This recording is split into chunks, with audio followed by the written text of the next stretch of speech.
March is starting how February ended, with warmth and fire danger. Today's red flag warnings are pretty speckled across our region. Not everybody is reaching that criteria today, but this is where we have some of the lowest humidity and some of the strongest wind today, including Fremont County, Walsenburg to Trinidad, and then into eastern Los Animas County. This will be in place until 7 o'clock this evening. We have another round of red flag warnings tomorrow, a bit pared back, only including the Walsenburg Trinidad area and then into eastern Los Animas County as well. So the reason why we have them tomorrow is because the wind stays strong, but many of us will see a rise in humidity tomorrow as a cold front arrives.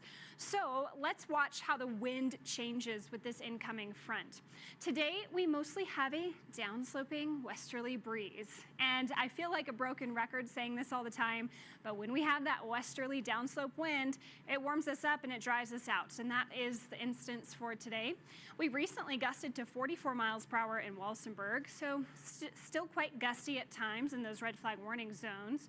Those winds will ease up overnight, but we'll have a light breeze, wind gusts around 10 to 20 miles per hour tonight. Tomorrow, cold front comes in. It should come in the late morning.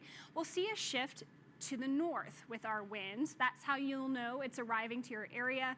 It sweeps through southern Colorado, and we'll have some gusty wind, around 20 to 35 miles per hour throughout the day. And where we have the dry air, Walsenburg, Trinidad, is where we'll have still fire danger tomorrow. Our temperatures are definitely going to fall with this front. So right now we're in the 50s, 60s, and 70s. It's a nice evening for us. Overnight we'll drop into the 30s, some 40s as well, fairly mild this evening. And then tomorrow our highs will be taken back by a few degrees, only 50s and 60s for most of us. Plus, this cold front does have some moisture with it. So tonight, we're going to be mostly clear. Early tomorrow morning, still nice and clear. And by lunchtime, we're still dry, but we're gusty at this time as the front has arrived. By the mid-afternoon to evening, that is when I'm watching for moisture. It starts up in northeastern Colorado, but in the Pikes Peak region, we'll see some spotty showers as early as 2 or 3 o'clock. Now, these are going to be very spotty. Not everybody is going to see them. Mostly focused along I-25 and into our foothills, we'll see some rain and snow showers. That rain-snow line about 8,000 feet, so pretty high in elevation. And then we'll be cloudy on Tuesday night.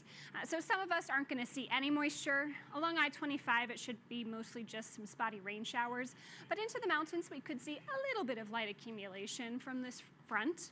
Now, by the middle of the week, the red flag warnings are Fremont County, Walsenburg and Trinidad, and into eastern Los Animas County. So these will be in effect for another hour this evening, and we still definitely have some gusty conditions for sure, especially in the Walsenburg area where we recently gusted to 47 miles per hour.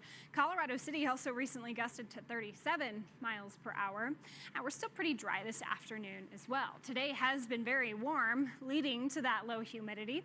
We're in the 50s, 60s, and looks like Colorado City just barely hanging on to the 70s currently. Overnight will be chilly, but mild for this time of year. Typically we're in the 20s. We'll be above freezing in the mid-30s overnight. And then looking ahead, I mentioned a cold front coming in, and that will drop our temperatures tomorrow before a midweek warm-up and another cold front by the end of the week. There are precipitation chances with these cold fronts. I'll walk you through it coming up in the full forecast.